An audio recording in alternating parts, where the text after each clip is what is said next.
I will never forget the conversation I had with my father when I announced my engagement to Peter. It was a bittersweet moment filled with both joy and trepidation. My father, a man of few words but keen insight, took me aside and spoke with a gravity that I had rarely seen in him before. "So, are you absolutely certain about marrying this man?" he asked, his brow furrowed with concern. "I know you love him deeply, but something doesn't sit right with me." He paused, choosing his words carefully. "Peter, he doesn't strike me as the right match for you." I was taken aback by his words. Peter was kind, attentive, and showered me with affection. Everything I had ever dreamed of in a partner. "Why are you saying this, Dad?" I asked, puzzled. "He loves me and respects me. I don't care if he's not as financially stable as we are." My father nodded slowly, his gaze unwavering. "I know, my dear. You know I built my own fortune from nothing. I would never judge someone based on their economic status." He sighed heavily, as if the weight of his next words pained him. "But so, there's something about Peter that troubles me. And his mother, Julia, she's no different." I shook my head, utterly perplexed. "What do you mean, Dad? I don't understand." He placed his weathered hands on my shoulders, his eyes searching mine. "Call it a father's intuition, Zoe, but I don't believe this man truly loves you. Yes, he showers you with affection, but I've heard him boasting to his friends about how he's bagged the rich brat. And Julia, she just laughed and agreed with him." I felt the blood drain from my face, my heart sinking with each of his words.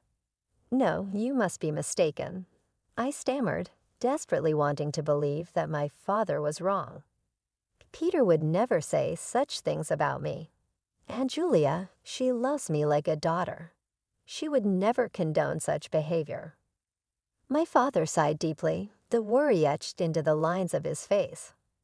"I wish I could be wrong, but a father knows when something is amiss. Please, I beg you, think carefully about this decision. Your happiness means everything to me. Sometimes I wish I had listened to my father's words of caution. If only I had heeded his warnings, perhaps the heartbreak that was to come could have been avoided. But alas, the path I chose was a difficult one, filled with pain and betrayal." Here's an elaborated version of the passage. "I was a naive and insecure young woman, consumed by a desperate desire for love and connection. My mother had passed away 2 years before I got married, leaving a painful void in my life. To make matters worse, my father was gravely ill and not expected to live much longer. I felt utterly alone and adrift, clinging to the hope that finding a partner would give me a sense of purpose and stability. That's when Peter and Julia came into the picture. They seemed to offer the emotional support and sense of belonging that I so craved. I latched onto them, convinced that their friendship would be the lifeline I needed to get through the darkest period of my life. They became the anchors that kept me from being swept away by the turbulent waves of grief and uncertainty. In their companionship, I found a glimmer of solace and the will to keep going, even as I struggled to cope with the overwhelming loss and change in my life. My dad was a rich man. He made a series of good investments that made him very financially well off. I worked hard at my job and earned a moderate salary. All in all, we were pretty comfortable in life. My husband, Peter, and his mom, Julia, weren't as well off. Yes, Peter earned more than I did, but he came from a very humble background. His field wasn't enough to make him a millionaire, and Peter held some resentment because of it. He and Julia liked sophisticated and expensive things, and he often complained about not having enough money. I was always glad to help them out with the little allowance my dad gave me. I even let Peter and Julia move into my house after we got married. But neither Peter nor Julia were happy with my house. They said, "It's such a shame that you live in a small house." Your dad literally lives in a mansion. How come you bought such a small townhouse? I don't earn a lot, Peter. Dad lives in a mansion because he has lots of money. I'm just a simple office employee earning a moderate salary. This house was difficult for me to buy as well. Dad helped me out with a down payment. Well, if he helped you out, he should have gotten you a better place.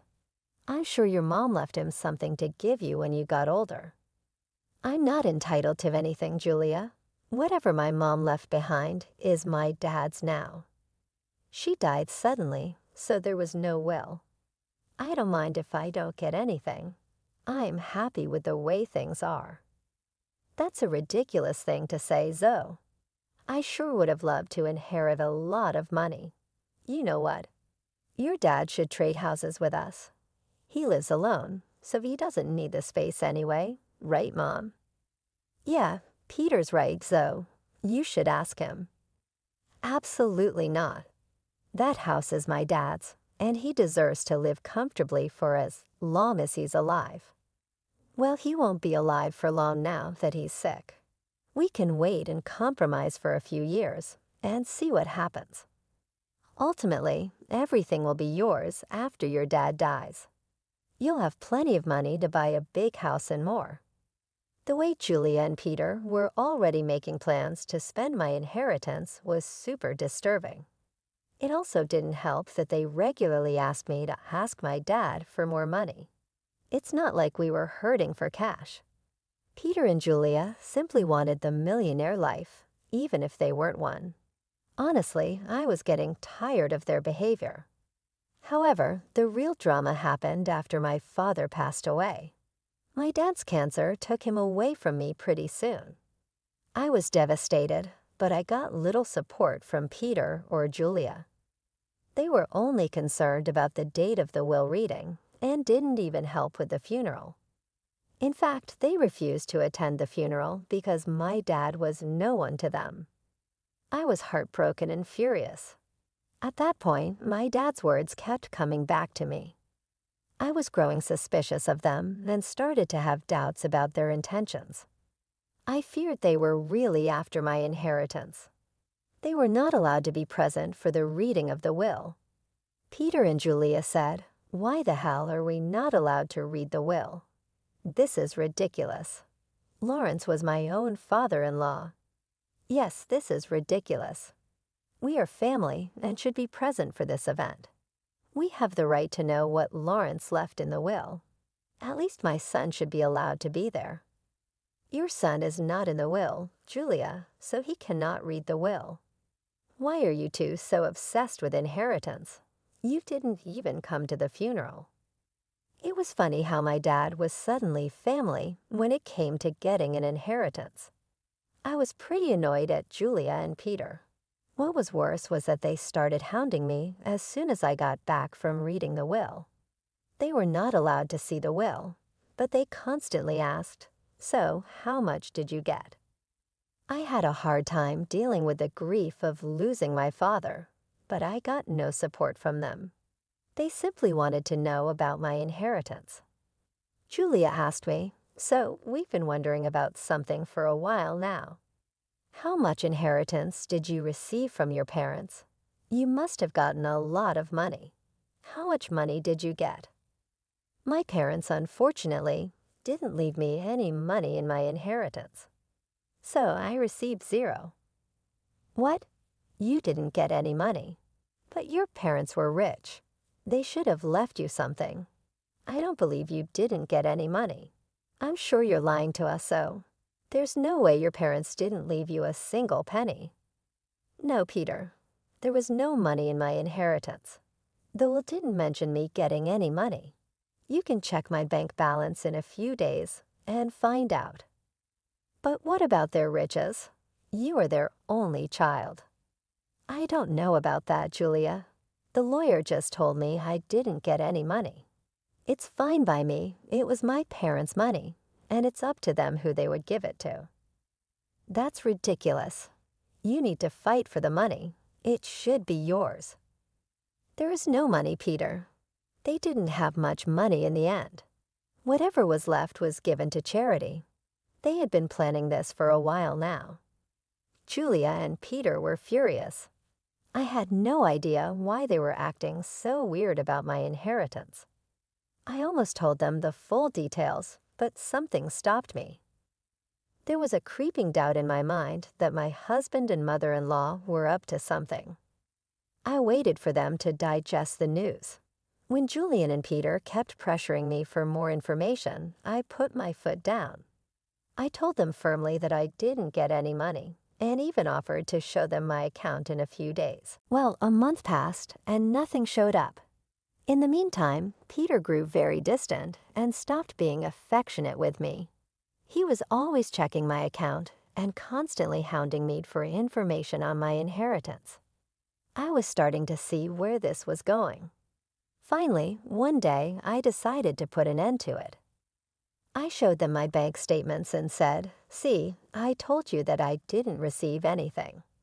I'm not hiding any secret inheritance money from you. Do you believe me now?" Wow, our years of hard work just went down the drain then. So his parents weren't rich, and she didn't even get $1,100 in the will. "This is ridiculous," Peter's mom, Julia, exclaimed. "I can't believe this," Peter said. "I can't believe this either, Mom. I stayed in this marriage for nothing. I married Zoe for nothing. It was all a waste of time." "What the hell does that mean, Peter? Why are you talking like this? Why do you think he's saying these things, Zoe? Who the hell would marry you without thinking about the money?" Julia snapped. "My son simply married you so we could bank on your inheritance. Now I see that you didn't even get a penny.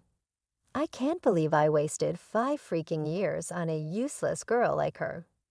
I could have done so much better." I was stunned to hear them speak that way about me. I could finally tell that Peter married me for money. My parents were right about him and his mom. They were freaking gold diggers.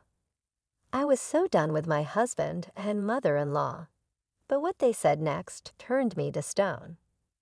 Julia looked at Peter solemnly and said, "What is done, Peter. But now it's time for you to divorce Zoe. There's no reason why you should stay with her anymore. You'll have time to find a new, rich wife. This time, we will make sure she actually has some money to her name." "Are you freaking kidding me, Julia? You're asking Peter to divorce me over money. Peter, are you going to listen to her?" "Of course I would listen to her, Zoe. I married you so that I and my mom could have a comfortable life. We grew up poor, and I didn't even go to college. I had no way of earning a lot of money. So you pretended to love me and then tricked me into marrying you. You thought my parents would give me lots of money that I would readily share with you." "Yes, that's what I thought. It was the only way I could give my mom the life she wanted. But now I see that my efforts were in vain. Mom's right. I need to divorce you and keep looking." I was stunned by what Peter said. He said those things so nonchalantly that I started to question my own sanity. Julia and Peter went on to express their frustration at my marriage and myself. I didn't hear a word after a while. I was too busy coming to terms with what they just threw at me. Their total lack of reaction and Peter's sudden shift in behavior were both depressing and angering to me. After a point, I was so mad that I wanted to scream and throw things. However, I didn't do any of that. I calmly said, "Okay then, Peter. If a divorce is what you want, you will get it.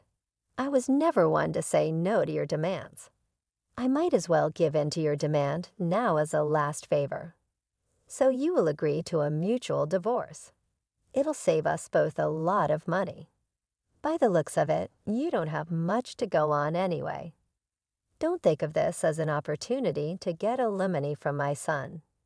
We will fight you tooth and nail before you give up that dream," Julia interjected. "You better preserve your lawyer fees and agree to a mutual divorce. It'll be best for you." "You're right.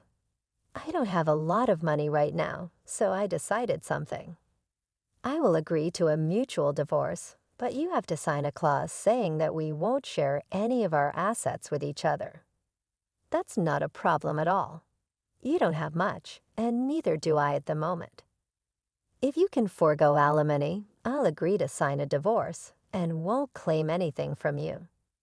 Peter and I discussed the details of the divorce and made sure we were on the same page. I could see that Julia and Peter were both happy about me not making a fuss. I guess they didn't expect me to be so calm about it. Truth be told, ever since that day, I had been crying on my way to and from work. I used to sit in the parking lot of my office and cry for an hour before and after work. Peter never noticed my puffy eyes or even asked why I was leaving early for work and coming home late. Julia didn't even bother looking at me after she discovered that I had no money. All of their behavior just made me even more determined to get out of the marriage as soon as possible. I actually had Peter and Julia move out of my house to a rented space in the neighborhood. They soon settled in, and while we waited for the divorce to finalize, true to his word, Peter didn't demand a share of my house. I also didn't ask for alimony. In his eyes, it was a fair deal. Well, he had no idea just how far I made things out to be. He came to know about it on the day our divorce was finalized. I went over to his new rented space to drop off my wedding and engagement rings. So I just wanted to return these to you since the marriage only brought bad times in my life. I don't want to have any memory of it. Are you sure you want to return it? I mean, you might need the money after all, Peter said. It's so funny you don't. So you must have laughed at our poverty before. Look where you are now. My son is being generous and giving you the rings. You might need to sell them when your stupid job doesn't pay enough, Julia added. We don't want your rings. They're cheap ones anyway. What would I need to sell the rings for money, Julia? You don't have to be embarrassed, Zoe. We already know how your parents didn't leave you anything. I guess they lost everything due to poor financial decisions, leaving their daughter destitute. At that point, I laughed very loudly in her face. Julia looked confused, and so did Peter. I could tell Peter was somewhat annoyed by his mother's behavior, and he was also surprised at my laughter. Julia asked, "Why the hell are you laughing? Did I say something funny?" It's freaking funny how you think I'm destitute, Julia. It's also funny that you think my parents lost all their fortune. Well, of course you're destitute. Your parents didn't even leave you a penny. They surely messed up and ruined your life by not leaving you an inheritance, she retorted. I never said I didn't get an inheritance, Julia. I simply told you I didn't get any money. My parents did, in fact, leave me plenty of inheritance. What the hell does that mean? You have an inheritance. I'm so confused, Peter exclaimed. My parents could see you and Julia for the little gold diggers you two are, so they made a secret clause in their will. It said I would receive no monetary inheritance. Instead, I was given this entire neighborhood as my inheritance. What? You own this neighborhood now. How is that possible? We would have known about your inheritance if this was true. We even signed the lease with an estate manager who didn't tell us the name of the owner, Peter said in disbelief. My parents wanted me to wait for a year before I got my inheritance. They wanted me to test you too and see if you were really with me for love or money. Well, of course, you failed the test, and now you won't get anything from me. Also, the estate manager was appointed by my parents to take care of the property before I inherited it. They were smart people, you know. That is impossible. I don't believe a word you're saying. You're just embarrassed because you don't have money anymore. Oh, really, Peter? Is that what you and your mother have concluded from this? Well, why don't you call your landlord and find out from him? Don't worry, we will do that. Then everyone will see just what a big liar you are. Julia and Peter called their landlord and asked about what I had said. Since their landlord was the estate manager, he told them everything. Julia and Peter were stunned. They looked really panicked after cutting the call. You lied to us. You tricked us into thinking that you don't have anything, but you own the entire housing society now. How dare you trick us? So you wanted all your riches to yourself, and you tricked Peter into divorcing you and made him sign papers that he wouldn't claim anything from you. I laughed at their audacity to turn this on me. It was finally dawning on them that they had messed up royally, and now it was time for some sweet karma. I said, "It's funny you accused me, Peter. You tricked me into marrying you by telling me that you love me. Julia, you helped your son in this plan, and you were the one to tell him to divorce me. If anyone here was being a scammer, it was you two. As for my inheritance, you asked me how much money I got, and I answered truthfully. This was all a misunderstanding. So what happened is in the past. Why don't we just try again in a new light? We did spend 4 years together. It would be a shame to throw it away. So now you want me back in your life. Funny how you were desperate to start afresh with a new girl. I hear that you're already seeing someone rich. Don't worry, I'll inform her about what a snake you are." Peter and Julia started to beg me not to mess up his new relationship. Peter told me that since I wasn't ready to give him another chance, I shouldn't mess up his future. I told him to freak off. I also informed them that I would kick them out once the property was transferred to my name. They panicked at that and started to beg me even more. In the weeks that followed, Julia and Peter showed up at my house to beg me to forgive them. Peter and Julia already had an eviction on their record, so it was unlikely anyone would give them rent. The only reason they were staying on my property was that I asked the estate manager to allow it. I also reached out to Peter's new partner and informed them about the situation. They were appalled by Peter and Julia's actions and immediately ended the relationship. They even provided me with the evidence. Following this incident, Peter and Julia showed up at my doorstep, hurling insults. I promptly contacted the authorities, and they were removed from my premises. After securing my inheritance in my name, I swiftly evicted them. They had not anticipated that I would follow through with the threat. They later returned to my property, prompting another call to the police. The officers issued them a stern warning, and I filed for a restraining order. It became evident that the entire community was aware of the situation. As a result, they were effectively disowned by their social circle and had to leave the city to start anew. In the meantime, I'm relishing my newfound wealth and have finally freed myself from the clutches of these gold-seeking parasites.